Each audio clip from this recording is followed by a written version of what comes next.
नमस्कार सभी लोगों को। सोसाइटी में लोगों को दिक्कतें क्यों आती हैं? लोग परेशान क्यों रहते हैं? उसका कारण यह है कि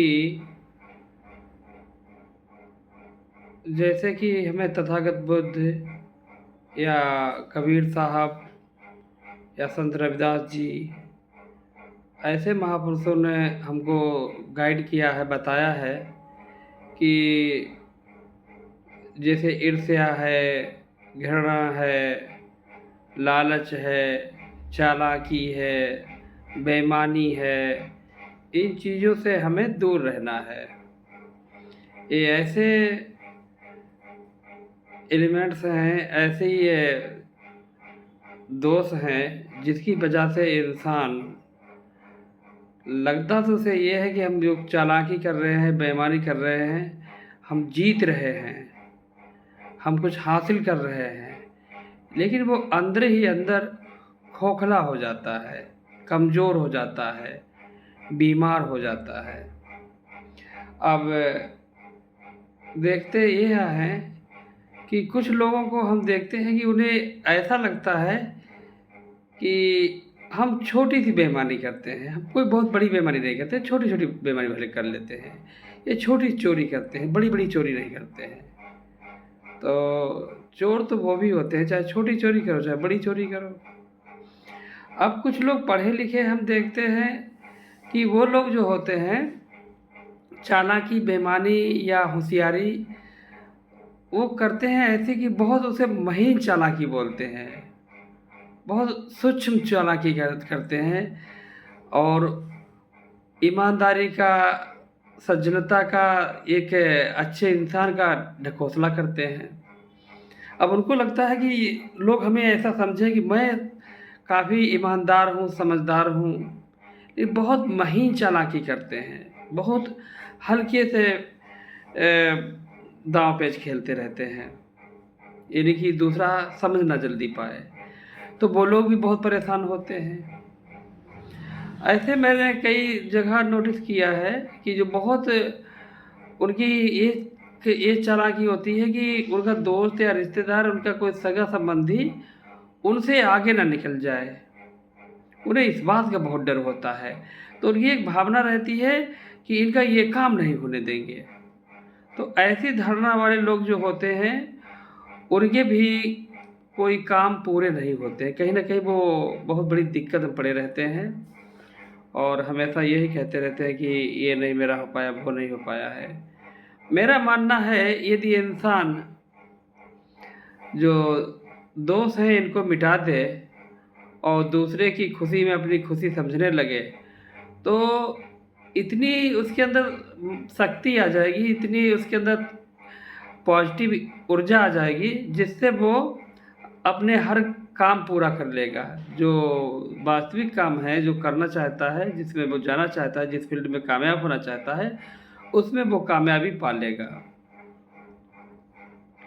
और इंसान नाकामयाब होने का पीछे यही कारण होता है कि उसके पीछे नेगेटिविटी जो भरी होती है और जो लोगों को वो गलत सोचता रहता है और वो अपने अंदर ही उसको भर लेता है।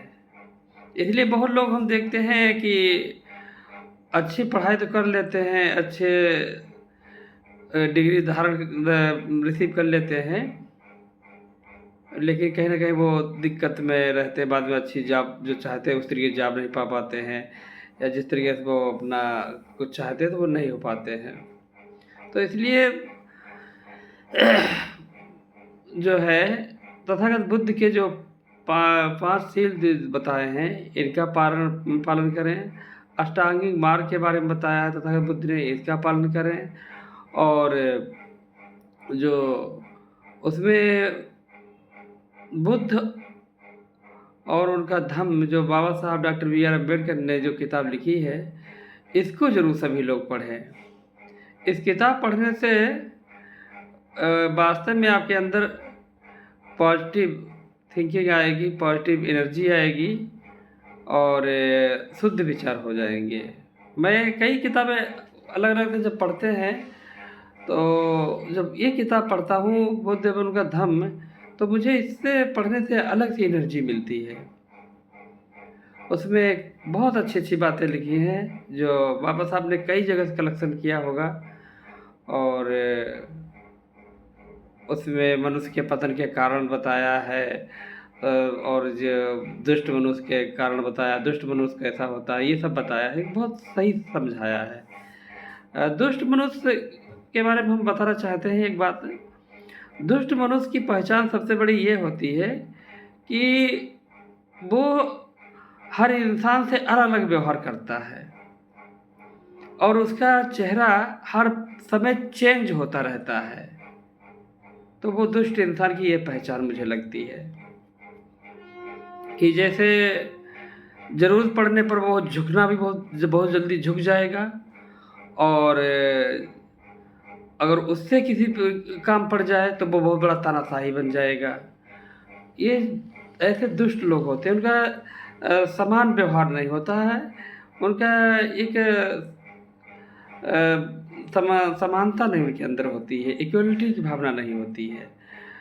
और ऐसा दुष्ट व्यक्ति की ये पहचान होती है, वो किसी को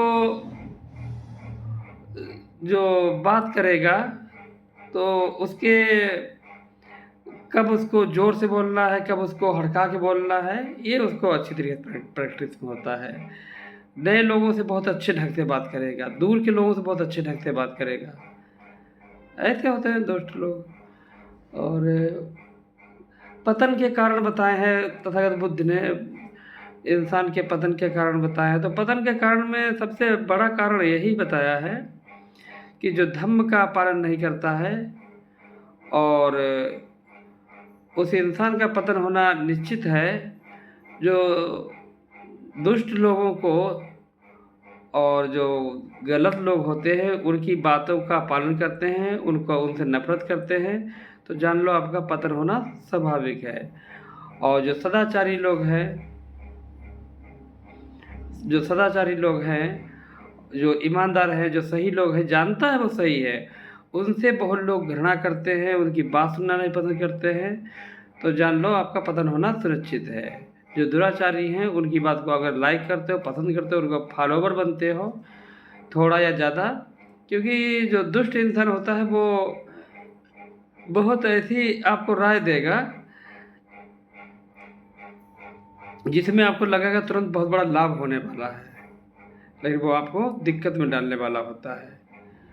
तो ऐसे ही पतन के कारण बताया, पतन का कारण ये भी होता है कि यदि आप बहुत पैसा कमा रहे हो और उसे अपने अकेले ही खा रहे हो, उसका अकेले ही भोग कर रहे हो, ये भी एक पतन का कारण है। कुछ ना कुछ हिस्सा उसका अपने दोस्तों में, रिश्तेदारों में और साथियों में बाँट दिया करो, खिला-पिला लिया करो। और कुछ लोग तो ऐसे में समाज में देखते हैं तो उनका पतन होता होगा, मुझे लग रहा है कि ऐसे पैरासाइट बन के रहते हैं, परजीवी। परजीवी एक जीव होता है जो दूसरों पर निर्भर रहता है। तो उनसे जब मिलता हूँ, उनके उससे जब चाय नाश्ता खाता हूँ तो वो इस तरीके से खाते हैं जैसे कि ये क्या बताएँ कि जैसे कि वो इसीलिए पैदा हुए हो दूसरों को खाने के लिए, ना कि खिलाने के लिए। तो बहुत चाव से दूसरे को खाने के लिए उन्हें उत्साह रहता है कि जबकि अच्छी कमाई उनकी भी है, अच्छे पैसे भी पास में होंगे, लेकिन कभी भी उनको हिम्मत नहीं होती है। पता नहीं ऐसे लोग कहाँ से, उन्हें कभी कोई अन्य किताबें पढ़ते ही नहीं हैं। कभी-कभी उन्हें अन्य किताबें अगर पढ़ लें, लिटरेचर की, समझ लें, जैसे बुद्ध की किताब पढ़ लें, बाबा साहब की किताब पढ़ लें, कोई महापुरुष की किताबें पढ़ लें, तो शायद उनकी माइंड को चेंजिंग मिल जाएगी, चेंज हो जाए। और या तो कोई ऐसे सेमिनार, ऐसे कोई अटेंड करें जहाँ से उनका इस तरह से चेंजिंग आए। तो ये भी मालूम है कि उनका जो जितना वो बचाव करते हैं, जितना वो अपना पैसा बचाते हैं, तो वो उनका बेकार चला जाता है। कहीं न कहीं गलत काम में लग जाता है, फालतू कामों में लग, जैसे मुकदमा लड़ जाएँगे या दबाव में चला जाएगा। तो कहीं न कहीं इसका प्रभाव होता है। अब उनको लगता है कि यही मेरी समझदारी, यही मेरी ईमान वो बुद्धिमानी है। लेकिन ऐसे लोग जो है मुझे बुद्धिमान की श्रेणी में नहीं लगते हैं। एक बात और कहना चाहते हैं कि जिस व्यक्ति ने दूसरों का मुफ्त का या घूस वाला पैसा लेना शुरू कर दिया है और मुफ्त में खाना स्टार्ट कर दिया है, तो ऐसे इंसान का माइंड करप्ट हो जाता है। क्या कर रहे हैं? चाहे कोई भी वो व्यक्ति हो, और वो उसका असर उसके बच्चों पर भी जाता है। हमने देखा है गरीब के बच्चे पढ़ लिख जाते हैं, कहीं ना कहीं जॉब भी पा जाते हैं, कामयाब भी होते हैं, किसी क्षेत्र में वो कामयाब होते हैं क्योंकि उनके पिता का मेहनत का पैसा होता है। बहुत लोगों का शहर में या कहीं हम देखते हैं, भले उनके इधर उधर के पैसे आए हुए हों, गलत तरीके के हुए हों, तो वो अपने बच्चों को पढ़ा तो लेते हैं, लेकिन उनके बच्चे कामयाब नहीं हो पाते हैं। तो इसीलिए जो भी पैसा हो अपना मेहनत का होना चाहिए, ईमानदारी का होना चाहिए। अब बहुत से लोग यही सोचते होंगे ईमानदारी चालाकी तुम करो और हमें जो भी करे करने दो। तो तथागत बुद्ध ने उसमें लिखा है किताब में, इस तरीके के जो लोग व्यक्ति हैं कि अगर वो उन्हें लगता है कि हमारी यही समझदारी यही बुद्धिमानी है कि चालाकी बेईमानी करना घूस लेना, तो ये शहद की तरह होता है। जिस तरह मधुमक्खी इकट्ठा करती रहती है, एक दिन एक आदमी आता है उसे तोड़ के पूरा लेके चला जाता है, मधुमक्खी बेचारी भिन्नाती रहती है। तो ऐसे ही आप अपना ईमानदारी से कमाएंगे तो आपकी जो घर पे कमा के लाएंगे वो आपके बहुत काम में पैसे लगेंगे। उन पैसे से आपके बच्चे बहुत आगे बढ़ जाएंगे, चिंता ना करें। और इस समाज में वो लोग भी कामयाब नहीं बिल्कुल होते हैं, ना हुए होंगे, जो दूसरों की कमाई पर हमेशा आशा बनाए रखते हैं। चाहे वो लड़का अपने बाप की कमाई पर हो या कुछ लोग हों कि वो इसकी कमाई हम खाएंगे, इस पर हम मेरा अधिकार है, हक है। तो ये लोग जो ऐसी भावना बना के रखते हैं, तो वो लोग अपने कोई रास्ता तय नहीं कर पाते। बहुत से लड़के यही सोचते हैं कि मेरे पिता ने कमा बहुत रहे हैं, मेरे पिता के पास बहुत धन दौलत है, तो वो अपनी ज़िंदगी बर्बाद कर लेते हैं।